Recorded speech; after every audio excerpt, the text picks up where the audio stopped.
Assalamualaikum warahmatullahi wabarakatuh. Alhamdulillah wassalatu wassalamu ala rasulillah. Teman-teman, apa kabar semuanya? Kembali lagi bersama saya Muhammad Hussein di Gaza, Palestina. Dalam konten kali ini saya ingin merespon video di situ sosok Buya Rozi. Saya nggak tahu, saya nggak kenal siapa beliau, tapi kalau saya lihat di medsos itu namanya doktor tuh Buya Rozi Hashim. Jadi saya jujur kaget mendengar beberapa statement-statement yang terlontar dari mulut seorang dokter ini ketika membahas tentang Palestina. Dan saya lihat postingannya itu, konten itu sudah ditonton 328.000. Banyak juga itu. Itu baru di YouTube ya. Wallahu alam kalau ada di media sosial lainnya, di Facebook, Instagram. Dan saya sangat kasihan dengan beliau sebetulnya ketika mendengar pernyataan-pernyataan beliau yang kontroversi, tapi jelas sekali tidak berdasarkan data dan fakta. Dan saya lebih kasihan lagi dengan para audiensnya yang polos, yang tidak paham Palestina, kemudian mendengar pernyataan-pernyataan seputar Palestina dari seorang sosok yang mereka anggap ini adalah kredibel untuk membicarakan Palestina. Ini adalah seorang ulama, seorang buya yang nggak mungkin salah omongannya dan sebagainya. Masya Allah, berat tanggung jawabannya buat beliau kalau beliau tidak mengklarifikasi pernyataan beliau ini. Dan ini sudah tersebar luas di media sosial, teman-teman. Dan ini tuduhan yang nggak sederhana, ini tuduhan yang nggak simpel ini. Dan yang dituduh pun bukan orang-orang sembarangan, menuding para pejuang Palestina di Gaza. Kita akan dengar bareng-bareng ya beberapa statement kontroversi beliau. Sebetulnya saya lihat durasinya itu sejam, dan nggak mungkin saya dengerin sejam semuanya kan, mereaksi video ini sejam utuh nggak mungkin. Jadi saya hanya ingin fokus di beberapa poin-poin penting. Untuk saya jelaskan ya, untuk saya klarifikasi. Baik, kita lihat bareng-bareng sekarang. Dulu ada seorang yang bernama Muhammad bin Idris yang kita sekarang kenal dengan Syafi'i. Beliau lahir tahun 150 Hijriah. Lahir di Palestina, di Ramallah. Oke. Sampai sini beliau mengatakan fakta beberapa informasi yang benar ya. Tapi ketika bicara Ramallah, tempat kelahiran Imam Syafi'i, ini blunder besar bagi seorang dokter yang selalu bicara tentang sejarah, tentang para imam madhab, tentang para imam fikih dan sebagainya. Nggak kenal siapa itu Imam Syafi'i. Jelas dari cara beliau menyampaikan informasi itu, beliau nggak melakukan research itu. Kata beliau, Imam Syafi'i Muhammad bin Idris ini ya rahmatullah alaih, lahirnya tahun 150 Hijriah. Oke, itu benar. Orang Palestina, ya benar. Namun ketika dia menyebut nama kotanya, Ramallah, ini blunder. Paling enggak ya kalau enggak baca biografi Imam Syafi'i yang lengkap, paling enggak di Google dulu sih, di Wikipedia sih. Ya, Imam Syafi'i itu keluar, itu ada tulisannya. Lahir di mana? Gaza. Bukan di Ramallah. Ramallah mah jauh, di mana tahu, 70 km dari Gaza. Itu poin pertama ya. Dari poin pertama ini, dari informasi pertama ini kita sudah bisa sedikit menyimpulkan memang beliau ini ngomong itu nggak berdasarkan data dan fakta yang harus diriset lebih dahulu, nggak sekedar asbun asal bunyi. Jadi sekali lagi, Imam Syafi'i lahir di Gaza, dan saya pernah bikin vlog ke rumah Imam Syafi'i. Saya pernah main ke rumah Imam Syafi'i yang masih ada di Gaza dan masih dipelihara, masih dirawat sekarang. Di situ ada makam saudari-saudarinya, ada makam, kalau nggak salah ibunya di makam di situ ibunya. Meskipun Imam Syafi'i ini lahir di Gaza tapi besarnya di Mekah ya, kemudian kalau tidak salah meninggalnya di Mesir, kuburannya di Mesir, Allah alam ya. Tapi yang pasti Imam Syafi'i ini orang Gaza, lahir di Gaza. Itu poin pertama, teman-teman. Ini mohon maaf Bapak Ibu, jangan terlalu semangat masalah Palestina. Ibu-ibu jangan terlalu semangat, Bapak Ibu jangan terlalu semangat masalah Palestina. Ini harus dikomentari. Orang kalau bicara terlalu semangat, otomatis ada dua jalur. Terlalu semangat membantu Palestina atau terlalu semangat menindas Palestina. Itu doang ya. Kalau kita bicara semangat terhadap Palestina. Dan kita tahulah ibu-ibu dan bapak-bapak di Indonesia nggak mungkin menindas Palestina, tapi mendukung Palestina dan mensupport Palestina, itu pasti. Nah, perintah beliau ketika mengatakan jangan terlalu semangat, ini bahaya. Kenapa? Karena kalau kita membiarkan semangat ini hanya dimiliki oleh musuh-musuh kita, oleh orang-orang yang penjajah, agresor Israel, sementara kita yang gak semangat mendukung Palestina, menghilangkan penjajahan di muka bumi, lantas bagaimana kita bisa face to face dengan mereka. Saya ingatkan lagi bahwa Zionis Israel itu semangatnya luar biasa, lebih dari terlalu semangat. Mereka tuh all out dalam melakukan agenda mereka di Palestina. Menjarah, mengusir, membunuh, membakar, menangkapi, membantai. Dengan berbagai sumber daya finansialnya, dengan kekuatan medianya, kekuatan lobby-lobbynya. Mereka itu setiap hari berusaha untuk agar mereka itu bisa menguasai Palestina secara utuh dan mendirikan negara Israel secara utuh. Mereka semangat. Lah, kenapa kita nggak boleh terlalu semangat? Kenapa kita nggak boleh optimal, totalitas dalam perjuangan Palestina? Karena para sahabat ketika mau membebaskan Baitul Maqdis dari penjajahan Romawi, itu semangat, itu terlalu semangat. Semangat mereka itu. Kemudian Salahuddin Ayyubi ketika mau membebaskan Baitul Maqdis itu semangatnya luar biasa tinggi sekali. Kenapa kita sekarang dibilang jangan terlalu semangat? Ya, lanjut. Jangan kebablasan. Ini ada cerita yang kita banyak nggak tahu. Kejadiannya di Masjidil Aqsa, tapi kemudian yang berperang Hamas dengan Israel. Ini dua hal yang berbeda. Ini statement yang pernah saya dengar dari seorang Zionis, wanita Zionis Indonesia. Dia orang Indonesia, ngakunya orang Indonesia. Ya, jurnalis sudah 10 tahun lebih atau 20 tahun lebih, wallahualam dia ngakunya gitulah ya. Dan dia juga menggunakan statement yang sama, sayang sekali, dengan yang digunakan oleh ya Ustadz Rozi ini.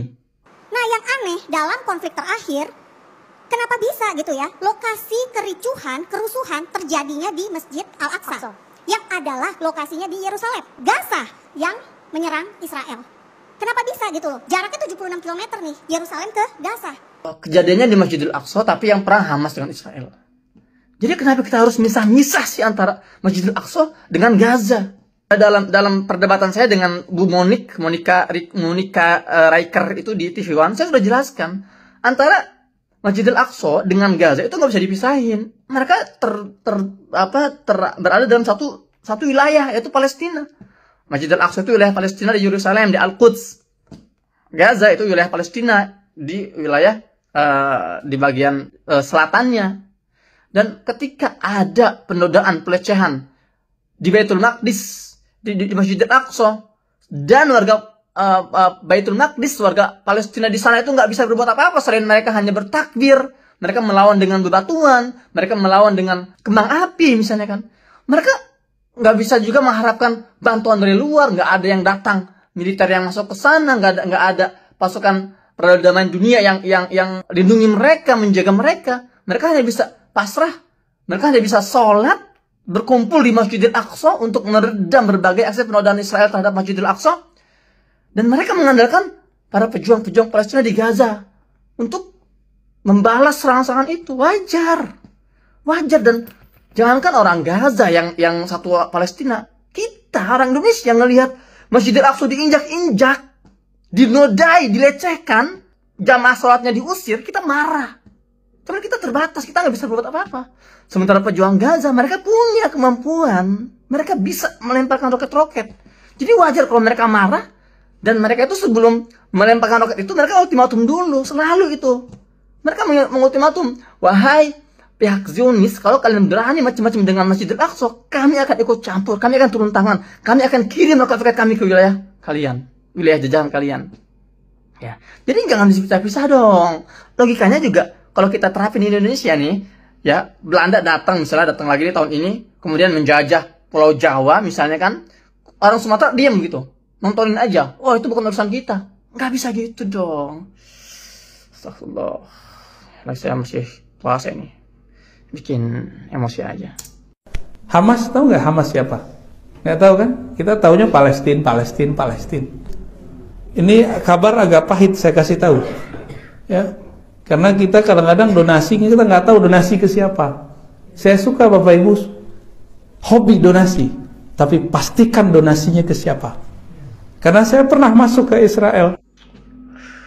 Ya, itu juga sebuah pengakuan bahwa beliau mengakui ada yang namanya negara Israel. Ya. Padahal kalau kita lihat sebagian orang-orang Barat yang bukan Muslim, ketika mereka datang ke Israel itu mereka nggak nyebut Israel, mereka nyebutnya Palestina. Saya mau datang ke Palestina. Tapi beliau dengan bangganya mengatakan, saya pernah datang ke Israel. Itu Palestina, Ustaz, itu Palestina yang dijajah oleh Israel.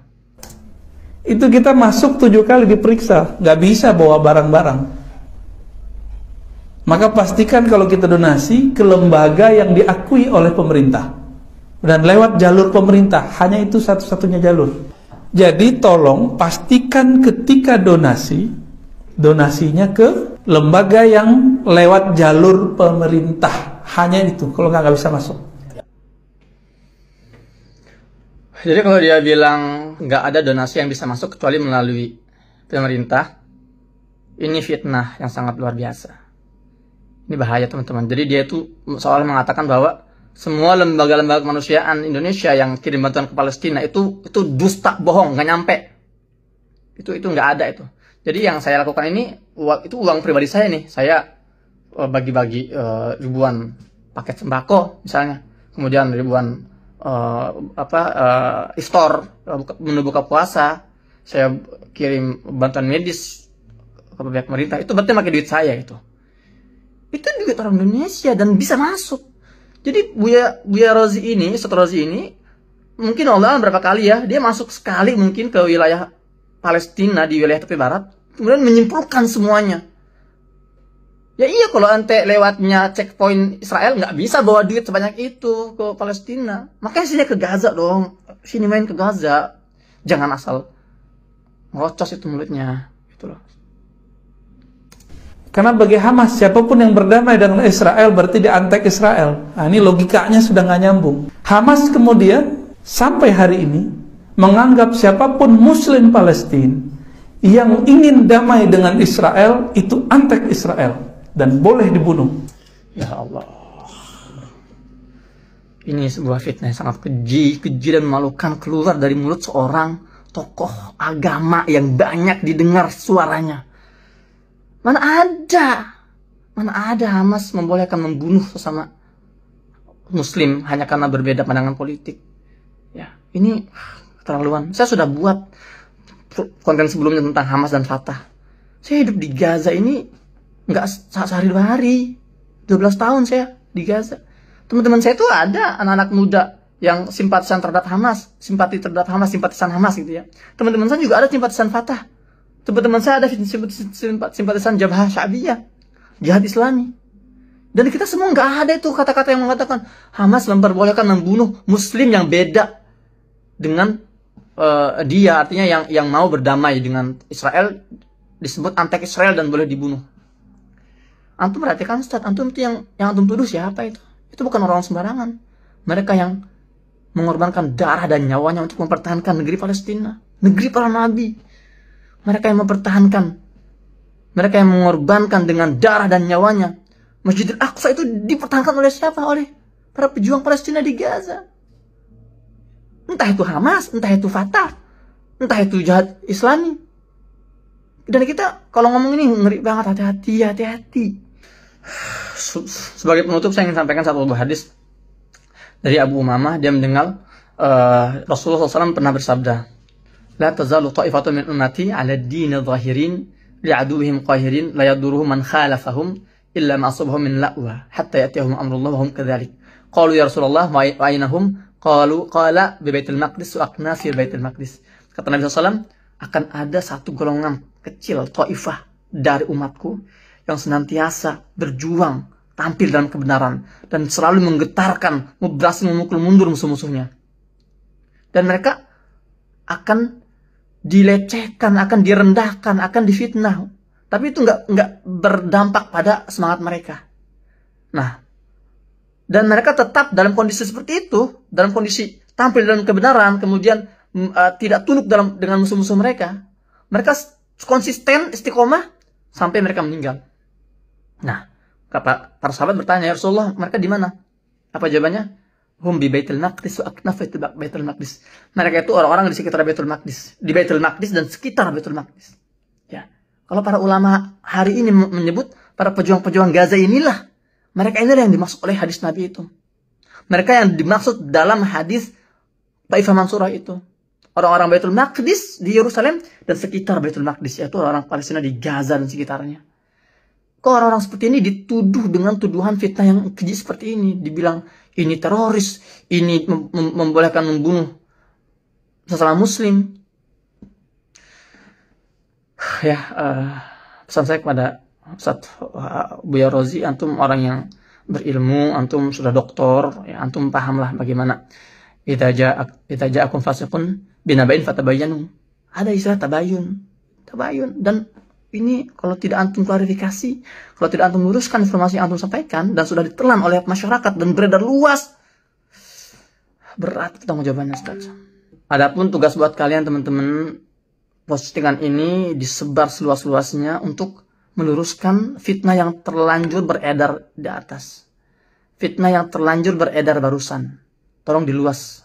Antum punya kewajiban yang sama dengan yang saya miliki, yaitu untuk menyampaikan informasi yang sesuai agar fitnah berhenti, agar fitnah ini tidak terus meluas. Demikian, semoga bermanfaat. Saya Muhammad Hussein. Assalamualaikum warahmatullahi wabarakatuh.